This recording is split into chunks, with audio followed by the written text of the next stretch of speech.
Assalamualaikum warahmatullahi wabarakatuh. Selamat datang di Siniar Prodi Pendidikan BIPA, Sekolah Pasca Sarjana Universitas Pendidikan Indonesia.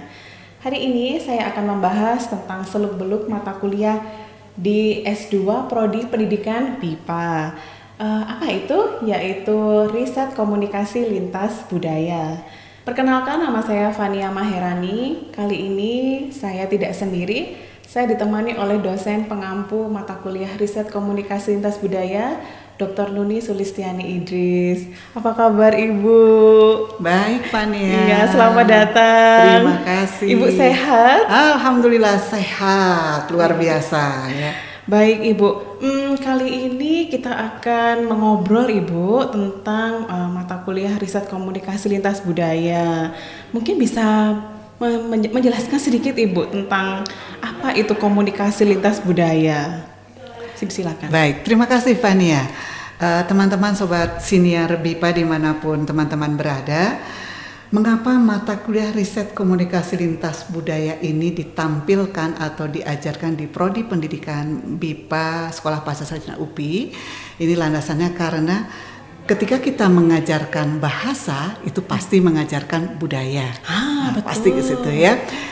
Dan kita sebagai pengajar harus memahami budaya pembelajar BIPA-nya. Begitupun sebaliknya, pembelajar BIPA harus juga memahami budaya bahasa target yang dipelajarinya. Dan pada proses ini seringkali terjadi ada gesekan-gesekan atau biasanya kita sebut dengan gegar budaya.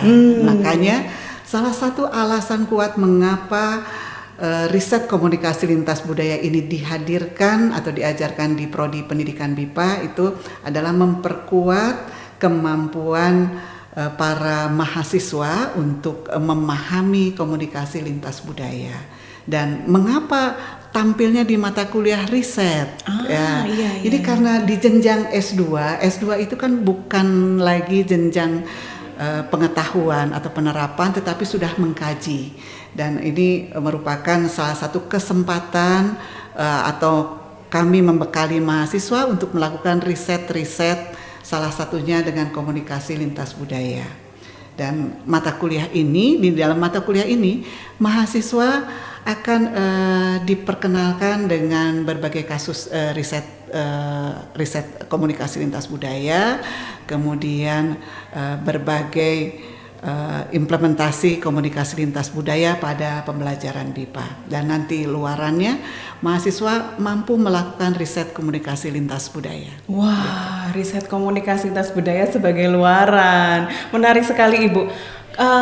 Kalau tentang tujuan pembelajaran atau cakupan materi dalam perkuliahan ini apa saja ya Ibu kira-kira? Baik, sebelum ke sana barangkali kita harus melihat dulu apa itu budaya. Betul. Budaya itu sebenarnya merupakan elemen yang subjektif dan objektif. Ada subjektif dan objektifnya. Mengapa? Karena ini dibuat oleh manusia pada masa lalu. Jadi budaya itu kan kita juga mengapa selalu bersalaman dengan tangan kanan diajarkan oleh orang tua kita. Betul. Jadi artinya dari zaman dulu ya. Dan elemen-elemen ini itu memungkinkan gitu orang itu untuk bertahan hidup gitu ya. Betul sekali. Sehingga sesama kalau berkomunikasi itu orang puas dengan komunikasi kita itu. Jadi yang pertama ini saya mengutip pendapatnya Samafor dan Triandis ya dalam buku Komunikasi Lintas Budaya. Dan mengapa atau cakupannya ini berkaitan dengan secara teoretisnya. Jadi kita belajar teori-teori budaya.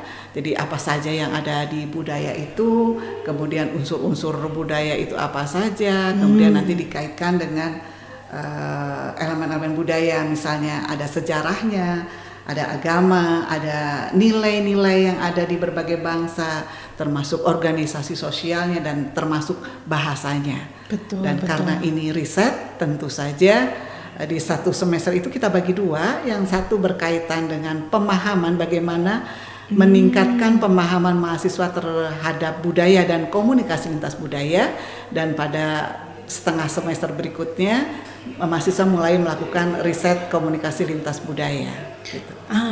Saya malah punya pertanyaan ini Bu, tentang dari tengah ke akhir semester. Bagaimana atau strategi apa yang digunakan atau yang diimplementasikan oleh Ibu untuk mendorong mahasiswa melakukan riset? Misalnya meminta mahasiswa untuk melakukan wawancara atau bagaimana ini Ibu? Baik, ya. Seharusnya sih mewawancarai ke berbagai negara seharusnya. Tapi mahal biayanya, nggak kuku. Kalau sekarang kan era digital. Jadi untuk mengetahui budaya kita tidak harus datang ke negaranya, tetapi bisa berkomunikasi langsung dengan penuturnya melalui alat komunikasi. Baik. Dengan apa saja alat komunikasinya ya. Sehingga di setengah semester awal itu kan mahasiswa dibekali dengan dasar-dasar komunikasi lintas budaya, termasuk apa itu budaya, identitas, stereotip lintas budaya, komunikasi verbal, komunikasi non-verbal, dan bagaimana pengaruh budaya dalam era kehidupan baik era dulu dan global saat ini. Nah, kalau kaitannya dengan risetnya tadi ya. Yang pertama tentu mahasiswa melakukan studi literatur dulu. Betul. Studi literatur ya. Betul, yang dimaksud literatur ini tidak harus buku, tetapi bisa dari berbagai materi yang ada di mana saja. Gitu ya. Apalagi era sekarang di era digital ini bisa dari media sosial juga gitu, akan banyak sekali literatur, dan melakukan wawancara dengan penutur-penutur budaya yang kita teliti. Misalnya kalau mau mengetahui komunikasi lintas budaya Amerika, ya melakukan wawancara dengan orang Amerikanya. Dan kebetulan sekali di Prodi Pendidikan BIPA ini ada mahasiswa dari Amerika Serikat, jadi tidak perlu datang ke negaranya karena sudah ada bahkan ya kita mendapatkan masukan langsung dari mahasiswanya. Oh, budaya orang Amerika itu seperti apa? Misalnya kalau di kita kan ada, kalau bepergian ada budaya oleh-oleh ya. Betul. Kalau di Amerika Ibu. Tentu Mbak Fania kalau ke luar negeri itu pasti cari market supaya bisa beli oleh-oleh untuk dibagikan kepada kerabat, kepada saudara, kepada teman-teman dekat. Tapi kalau di Amerika kan tidak begitu. Iya. Ya, termasuk kalau budaya misalnya ada bayi lahir pun tidak ada tengok-tengokan kayak di kita. Karena itu makanya mahasiswa kami yang berasal dari Amerika, dia mempelajari itu dan mengatakan bahwa di Amerika tidak ada budaya oleh-oleh, tetapi ketika dia pulang dari negaranya dan datang ke Indonesia, dia mempraktikkan budaya Indonesia. Misalnya membagi oleh-oleh atau souvenir kepada teman-teman di kelasnya atau kepada kami para dosennya. Jadi sudah ada, termasuk salam. Baik. Jadi akhirnya pembelajar BIPA yang mungkin berkuliah di Prodi Pendidikan BIPA itu akhirnya menerapkan yang namanya peribahasa di mana bumi dipijak, di situ lagi dijunjung, Ibu. Betul. Dan salah satu kesan dia mengikuti perkuliahan ini dan juga mempelajari budaya Indonesia yaitu hubungan antara anak dan orang tua. Nah, biasanya kalau di mancanegara ada saat umur 18 itu anak bisa menentukan nasibnya sendiri. Tapi kalau di Indonesia kan tidak begitu ya Mbak ya. Sampai menikah pun orang tua kadang-kadang masih ikut. Betul. Jadi betul sekali. Itu bukan orang tua ikut campur, tetapi ada hubungan kedekatan secara emosional antara orang tua dan anak. Jadi anak masih memerlukan orang tua juga memerlukan anak. Dan ini dilihat sisi positifnya oleh namanya David ya.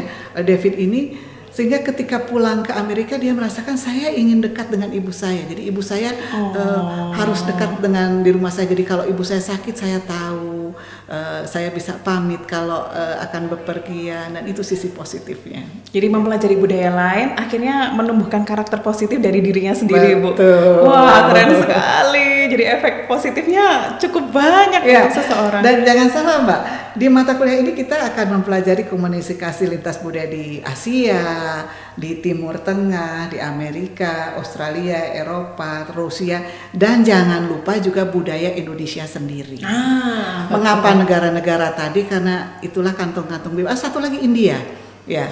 India juga kan banyak pembelajar BIPA-nya. Jadi sebagai program studi yang membekali mahasiswanya untuk berani nanti ya mengajar di berbagai negara, ya itu dengan salah satu bekalnya kemampuan atau pemahaman komunikasi lintas budaya negara-negara kantung-kantung BIPA tadi. Betul. Kalau boleh tahu ini, Ibu sudah pernah pergi ke luar negeri dan mengalami atau melihat langsung, menyaksikan secara langsung komunikasi lintas budayanya, Ibu? Iya. Bisa Kebetulan bercerita? Mbak Van, saya pernah di Filipina dan yang terakhir di Rusia. Yang paling di Rusia karena relatif lebih lama. Jadi ada budaya yang berbeda. Pertama begini, ketika saya pertama kali datang, karena kan belum tahu universitasnya di mana, kita mengajar tempatnya baru tahu, dan ada mahasiswa yang akan jemput. Yang pertama kali dicat oleh mahasiswa pada saya itu ada kata-kata begini, kalau ibu akan terlambat beritahu saya. Berarti di sini teman-teman sobat senior BIPA sudah ada stigma, ada prasangka dari orang Rusia bahwa orang Indonesia itu terlalu fleksibel dengan waktu. Ya memang, mengapa kita fleksibel dengan waktu? Siapa yang tidak tahu Indonesia dengan musimnya yang nyaman, kita tidak akan terlalu dingin ketika musim hujan, tidak akan terlalu kepanasan ketika musim kemarau. Nah, sehingga itu menumbuhkan sikap bahwa kita itu terlalu fleksibel pada waktu tadi, ya. Nah, tetapi waktu itu saya jawab, oke, saya akan datang tepat waktu sesuai yang Anda harapkan. Itu satu.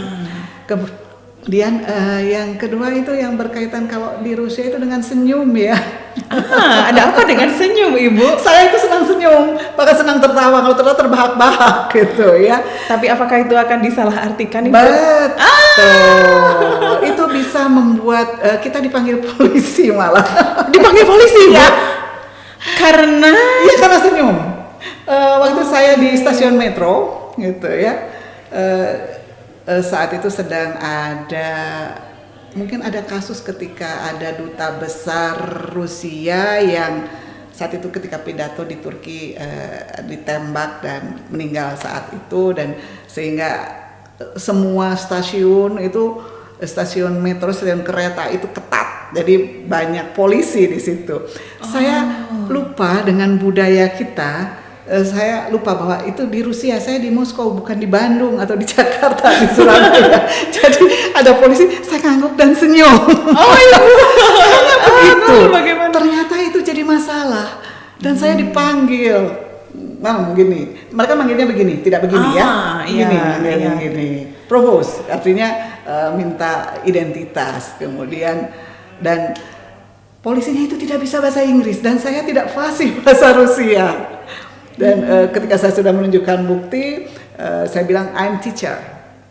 Gitu. Ketika katakan teacher, mungkin dia tahu kata teacher, mereka langsung hormat karena pada budaya Rusia mereka sangat hormat pada guru. Tadi gara-gara senyum, ya, tapi saya jadi tahu. Dan kalau dengan orang Rusia jangan sampai belum pernah pertama bertemu senyum itu dirasakan aneh sekali mereka. Berbeda dengan budaya kita, ya. Kalau kita tidak senyum malah dikira sombong atau mungkin ya tidak ramah begitu, Ibu, ya. Jutek, ya. Iya, jutek, ya, betul. Iya. Jadi ini makanya penting gitu, ya. Mbak Fania juga kan punya pengalaman, ya. Betul, Ibu. Ya, jadi kalau untuk selain pengajar BIPA dan pengajar dan pembelajar BIPA, kira-kira manfaat komunikasi lintas budaya ini untuk yang lain mungkin, Ibu? Baik, dasar utamanya mata kuliah ini membekali mahasiswa supaya memandang budaya itu sama. Artinya tidak ada budaya satu lebih tinggi daripada budaya lain. Apalagi ketika kita tahu ada teori stereotip, prasangka gitu, ya. Jadi supaya kita selamat. Tadi seperti pengalaman saya pertama datang ke Moskow, kemudian ditanya akan terlambat atau saya pahami mereka punya stereotip bahwa orang Indonesia itu sering terlambat. Tapi saya menyebutnya fleksibel dengan waktu, misalnya begitu, ya. Jadi kita memahami itu, gitu. Dan mengapa harus kita memandang bahwa budaya itu sama, tidak ada budaya satu lebih tinggi dari budaya yang lain. Ya karena kehidupan manusia itu kan sesuai dengan fitrah. tadi budaya itu diturunkan dari waktu ke waktu. Betul. Dan untuk kelangsungan hidup. Betul. Kelangsungan hidup dan kepuasan komunikasi tadi kalau secara teori ya gitu. Jadi seperti kita juga punya stereotip misalnya mungkin kalau cantik gitu ya, konsep cantik di Indonesia ini kadang-kadang kulit putih. Jadi orang tidak percaya diri ketika kulit kita agak gelap. Dia sibuk beli sunblock, beli sunscreen dan sebagainya. Betul. Padahal konsep kalau di konsep lintas budaya tidak seperti itu. Kalau komunikasi tentu tadi dengan ada komunikasi verbalnya, ada non verbalnya. Seperti sebutan kita saja ya. Misalnya Mbak Fania menyebut saya ibu, saya menyebut Fania Mbak. Di bahasa lain tidak ada begitu. Barangkali nama saja, mahasiswa ke gurunya nyebut nama. Semakin dekat dengan gurunya akan menyebut nama gitu. Nggak mungkin juga gitu nyebut ada sebutan Mbak, Teteh, Akang. Kalau di Indonesia karena kita multikultural ya, multikultural, multi etnik. Jadi dari komunikasi verbalnya pun untuk sapaan itu banyak sekali. Betul. Gitu. Betul. Begitu Mbak Van. Baik, saya pikir sekelumit, ternyata bukan sekelumit ya Ibu ya, ini sudah banyak sekali informasi yang diberikan oleh Bu Nuni Sulistiani Idris. Kalau tadi kita sudah mendengarkan informasi tentang riset komunikasi lintas budaya yang ada hubungannya dengan perkuliahan, mungkin kita akan mendengarkan kesaksian-kesaksian atau pengalaman-pengalaman yang lain yang berkaitan dengan komunikasi lintas budaya yang dihadapi atau dialami secara langsung oleh pengajar-pengajar BIPA atau pegiat BIPA atau mungkin pembelajar BIPA yang ada di Prodi Pendidikan BIPA Program Pascasarjana Universitas Pendidikan Indonesia. Jadi tunggu sebentar lagi ya.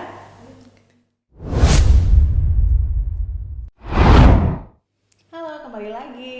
Baik, kali ini saya tidak sendiri, tapi dengan Teh Syafa. Halo, apa kabar? Silakan memperkenalkan diri. Oke, terima kasih Mbak Fania.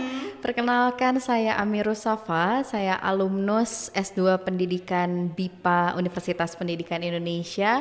Kebetulan saya angkatan pertama, Mbak Fania.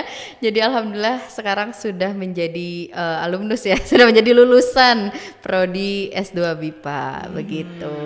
Di siniar kali ini saya ingin Teh Syafa sharing nih, tentang komunikasi lintas budaya. Dulu waktu kuliah di Prodi BIPA pernah mengambil mata kuliah itu ya? Iya, pernah. Bagaimana nih pengalamannya? Ya kebetulan dosen pengampunya juga Ibu Nuni dan pengalamannya luar biasa ya menurut saya karena di mata kuliah ini kita bisa mengenal lebih banyak lagi gitu. Misalnya kita hanya mendengar satu atau dua, di sini benar-benar semuanya itu dijelaskan secara rinci gitu Mbak. Bagaimana komunikasi lintas budaya, lintas negara, lintas agama, lintas ras itu bagaimana sih kita menyamakan persepsi gitu. Oh jadi kalau kita bertemu dengan dari negara ini kita harus bagaimana gitu, itu kan jadi mengurangi mispersepsi juga ya, mengurangi miskomunikasi ya begitu Mbak. Kalau boleh tahu Teh Syafa sudah pernah pergi ke luar negeri dan menghadapi langsung kerumitan atau kesulitan ketika berkomunikasi lintas budaya atau bagaimana nih? Bisa cerita sedikit nggak? Boleh. Jadi saya juga pernah alhamdulillah ditugaskan di Australia untuk mengajar BIPA pada saat itu, tepatnya di Victoria di Australia. Saya ditempatkan 1 tahun penugasan dan ya mungkin culture shock juga ya. Pertama kali datang itu kita tahu ya Mbak, kita belajar bahasa Inggris itu dari SD bahkan TK ya Mbak ya. Iya. Tapi pertama kali datang menginjak Australia itu benar-benar kayak ini bahasa Inggrisnya bagaimana, saya nggak ngerti sama sekali. Kadang kan karena cepat sekali kan mereka berbicara dan aksennya juga beda ya. Mereka punya aksen sendiri. Jadi ini perasaan bukan bahasa Inggris yang saya pelajari di sekolah deh gitu. Puluhan tahun atau belasan tahun belajar bahasa Inggris, ketika nyemplung di negaranya langsung belum tentu kita langsung cascus gitu. Iya. Komunikasi. Iya betul, itu komunikasi lintas budaya. Jadi memang memahami komunikasi, memahami budaya setempat itu kita mungkin bisa memahami dan mempelajarinya. Tetapi ketika terjun langsung juga akan ada hal-hal yang memang menurut kita oh gini benerannya gitu Mbak. Oh gininya Teh Syafa tuh gimana sih? Contohnya? Misalnya kayak kita masuk rumah ya Mbak ya, kita masuk rumah kan biasanya buka sepatu atau buka sendal. Di Itu sana? hari pertama saya ke sana ke semacam kos-kosan gitu, tapi ada ibu kos dan bapak kosnya yang baik. Saya masuk dan saya buka sepatu kan. No need Safa, no need. Saya pakai aja kan saya jadi nggak enak ya. Aduh saya pakai tapi takut gak sopan, padahal di sana biasa aja gitu memakai sepatu atau sendal ke rumah tamu gitu ketika kita bertamu maksudnya. Ya hal-hal seperti itu kan mungkin jadi nggak enak, padahal ya nggak apa-apa gitu. Budaya sana ya biasa aja gitu. Gitu Mbak. Oke, kalau misalnya ketika mengajar mungkin ada waktu saya minta mahasiswanya disuruh ini ternyata kok atau pembelajar BIPA-nya kok tidak memahami instruksi saya itu atau ada fenomena yang lain. Mungkin kalau ketika mengajar begitu, kebetulan saya mengajar dari primary school sampai high school, tapi di primary-nya juga ada preschool gitu. Jadi cimit-cimit anak kecil yang lucu-lucu itu mulai belajar bahasa Indonesia juga karena ada di kurikulumnya begitu. Nah, yang mungkin tidak akan terlupakan gitu ya Mbak ya, ketika saya mengajar VCE itu kelas 12, kelas 3 SMA gitu. Jadi apa yang kita sampaikan itu mereka belajarnya tuh benar-benar 101% lah bisa dibilang begitu Mbak. Ketika mau ujian gitu mereka rajin luar biasa gitu. Dan menurut saya itu fenomena juga ya, dalam kutip fenomena, bahwa mereka mempelajari bahasa Indonesia itu bukan hanya karena pilihan dan kurikulum saja gitu, tapi karena hatinya. Jadi mereka pernah menyampaikan, Bu Safa, saya belajar bahasa Indonesia bukan karena saya mau nilai A katanya, tapi karena saya cinta Indonesia. Lalu saya langsung pengen nangis kan di situ, kayak ini pembelajar asing loh, ini bukan pembelajar jati gitu, bukan penutur jati ya, betul. Ini penutur asing yang bisa berbicara seperti itu luar biasa gitu. Jadi saya sangat mengapresiasi murid-murid di sana, siswa-siswa pembelajar asing di luar sana yang tentunya tidak mudah juga mempelajari budaya dan bahasa Indonesia begitu. Nah, kita tarik kembali bahwa mata kuliah ini gitu mempertemukan saya juga dengan banyak pembelajar asing juga ketika saya pernah mengajar di KBRI London juga, meskipun daring tapi dengan belajar bagaimana kebiasaan-kebiasaan orang Inggris misalnya, lalu bagaimana budaya mereka, itu sangat bermanfaat ketika mengajar gitu Mbak gitu. Meminimalkan kesalahpahaman mungkin. Iya, betul sekali karena kalau kita sebenarnya salah juga hal wajar ya karena kita manusia, tapi ketika kita bisa meminimalkan hal itu kan mereka juga berarti ini orang riset nih.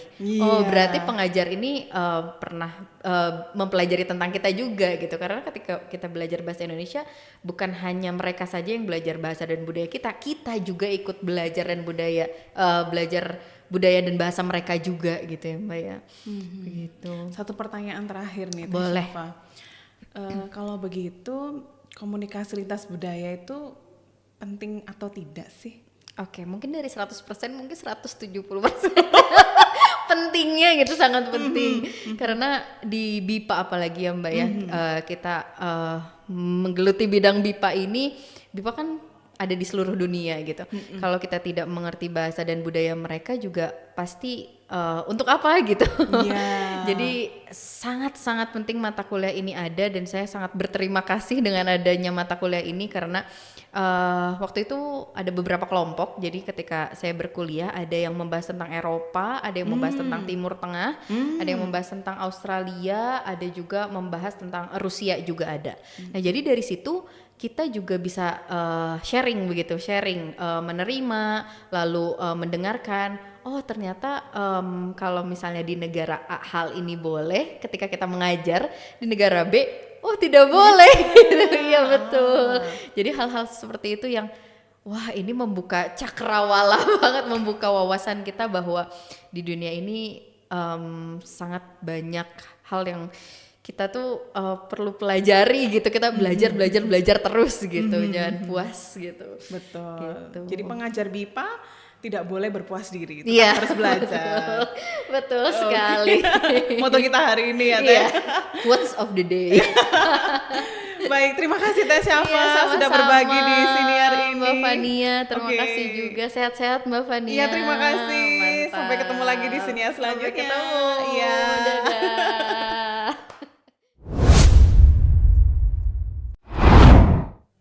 Baik, kita kembali ke segmen selanjutnya. Kali ini ada Zia. Yeay. Oh, bisa memperkenalkan diri dulu deh. Boleh? Silakan. Halo, namaku Hazia Filza Nurandani. Aku biasa dipanggil Zia. Teh Zia ini mahasiswa atau pengajar atau apa ini? Apa ya? Aku mahasiswa semester 3 sedang menyusun tugas akhir di Prodi BIPA. UPI.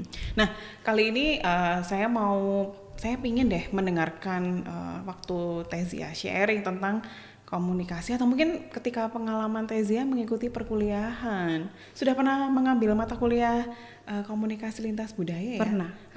Kira-kira bagaimana tuh kuliahnya? Bisa bercerita sedikit? Oke, jadi pengalaman kuliah, mata kuliah di BIPA itu semuanya seru-seru sebenarnya. Dan salah satu yang seru ini adalah riset komunikasi lintas budaya. Oh, apa itu yang seru? Karena kita itu jadi tahu budaya-budaya dari berbagai negara tanpa kita harus mengunjunginya, tapi kita jadi punya bekal. Oh, ternyata itu yang kita dapatkan, kita bisa ke sana nanti kita bisa mengaplikasikan ilmunya gitu. Jadi ibaratnya waktu itu kuliahnya itu kan kita dibagi negara-negaranya gitu untuk dipelajari. Teh Zia dapat apa nih? Aku dapat negara India. Negara aja. Negara yang terkenal dengan Bollywood ya. Jadi aku pun jadi kenal nih India selain Shah Rukh Khan. Maksudnya jadi kayak ternyata India itu kaya dengan budayanya ya, di mana dia menggeleng itu berarti iya. Kalau enggak mereka biasanya diam. Jadi mereka nggak suka kontak mata ternyata. Oh, tidak suka kontak mata? Karena mereka ngerasa itu terlalu intim untuk kontak mata. Baik untuk laki-laki perempuan atau laki-laki. Biasanya laki-laki ke perempuan. Jadi antar gender. Perkuliahannya seru karena kita dapat pengalaman. Jadi waktu itu tiap orang dapat negaranya masing-masing. Dan itu dari hampir setiap benua itu ada kalau nggak salah. Jadi kita belajar waktu itu ada Amerika juga, ada Rusia gitu. Jadi sangat beragam dan kita jadi tahu oh ternyata budaya-budaya mereka itu sangat beragam gitu. Jadi tidak hanya sharing tentang budaya yang dipelajari tentang India, tapi juga belajar dari negara-negara yang lain juga ya. Betul. Untuk perkuliahan itu. Oke. Kalau boleh tahu, Teh Zia udah pernah ke luar negeri atau mungkin berinteraksi dengan penutur jati dari negara lain atau bagaimana nih? Aku kebetulan belum pernah ke luar negeri, tapi pengen banget Semoga ke luar ya. negeri ya, doain ya. Tapi udah lumayan dapat ilmunya gitu ya untuk pergi ke luar negeri karena beberapa kali pernah berinteraksi dengan orang-orang dari luar negeri gitu. Waktu itu pernah dari Burundi, dari Rusia, Korea gitu. Jadi cukup banyak. Bahkan Prancis juga ada karena teman sekelas kami juga dari luar negeri, jadi kami berinteraksi juga secara langsung dari komunikasi lintas budaya di kelas secara langsung gitu. Nah, pernah tidak Teh Zia mengalami atau menghadapi secara langsung kerumitan atau mungkin kesulitan dalam komunikasi lintas budaya selama berinteraksi dengan orang-orang asing itu? Pernah. Bisa spill sedikit enggak? Apa pernah itu? Ya. Jadi waktu itu ini sebenarnya lagi konteksnya sudah jadi mahasiswa BIPA dan punya kesempatan untuk ngajar BIPA. Dia dari Rusia dan dia ini kan tidak terlalu ekspresif ya. Orang-orang dari sana itu tidak terlalu ekspresif dan saya juga termasuk yang ekspresif. Jadi agak kontras gitu. Waktu itu saya bilang iya gitu, tapi dia kayak mundur gitu. Jadi dia ada reaksi yang tidak sama positifnya dengan saya gitu. Jadi dia kayak, kamu kenapa gitu? Are you okay? Dia gitu. Terus iya saya semangat karena dia waktu itu kita konteksnya lagi belajar. Dan dia tuh bener gitu ngejawab pertanyaannya. Jadi aku kayak iya betul gitu. Kitanya udah seneng nih. Dia udah seneng. Kita udah seneng seperti memberikan reward ya. Iya. Tapi ternyata reward kita tidak menerima itu sebagai sesuatu yang positif. Dia malah jadi kayak kenapa ya gitu.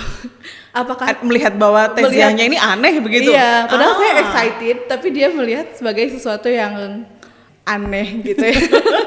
Di situ saya tahu bahwa ternyata ekspresi excitement pun beda-beda gitu dan mereka cenderung lebih pasif mungkinnya kalau dari sudut pandang kita gitu. Itu pengalaman yang sebenarnya tidak ada jadi kekeliruan juga tidak ada, tapi kita sempat jadi canggung sedetik gitu kayak kayaknya aku terlalu berlebihan gitu ya.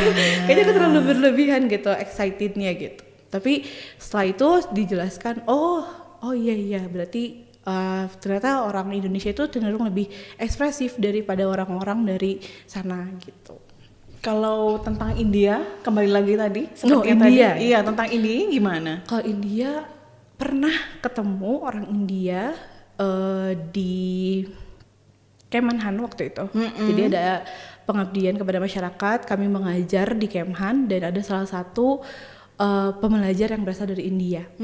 Nah, dari yang aku pelajari, jadi itu cukup relate ya karena aku belajar di kuliah tentang India, lalu ketemu sama penutur jatinya dan di sana ternyata apa yang aku pelajari kan dari waktu yang belajar itu adalah komunikasi verbal dan non verbalnya gitu ya.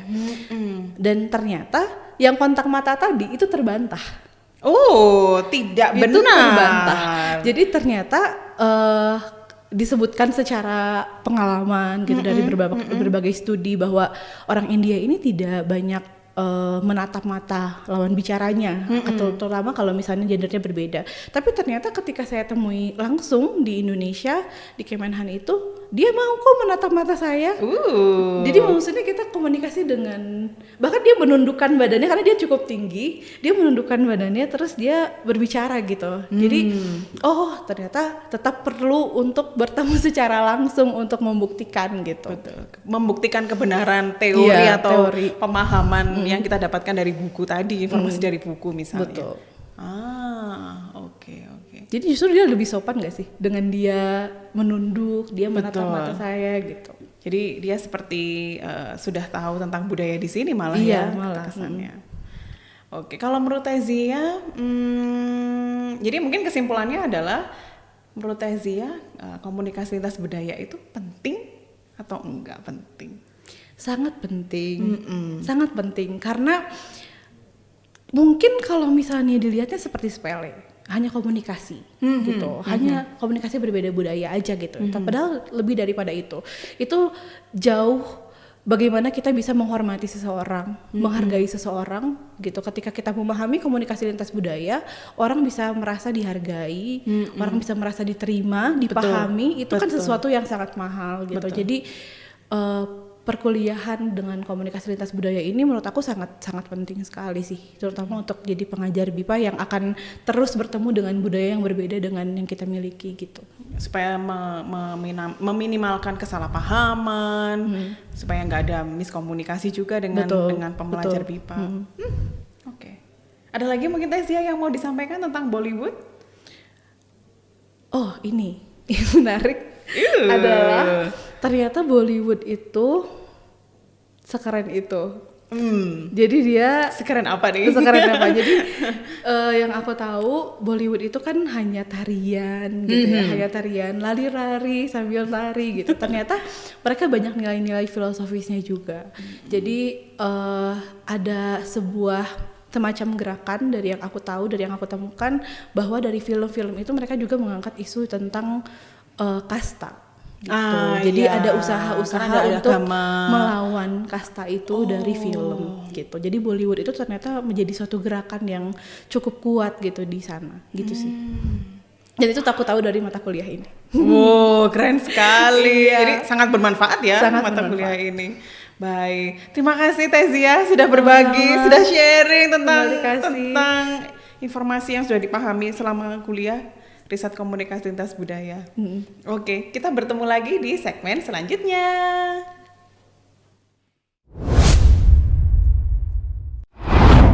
Baik, untuk yang terakhir kita akan mendengarkan kesimpulan yang disampaikan oleh Dr. Nuni Sulistiani Idris. Ibu, disilakan. Baik. Sobat BIPA atau Sobat Siniar BIPA dimanapun teman-teman berada, simpulan dari perkuliahan kita siang hari ini atau pada hari ini adalah bahwa komunikasi lintas budaya ini sangat penting dimiliki atau sangat penting dipahami oleh semua pengajar BIPA di berbagai level. Mengapa demikian? Supaya tidak terjadi gegar budaya antara pengajar dengan pembelajar, begitupun sebaliknya. Dan melalui mata kuliah ini juga kami mengajak teman-teman yang belum bergabung di Prodi Pendidikan BIPA, mari bergabung di Prodi Pendidikan BIPA Sekolah Pasca Sarjana Universitas Pendidikan Indonesia. Terima kasih. Terima kasih. Kita akan bertemu di siniar selanjutnya. Sampai jumpa.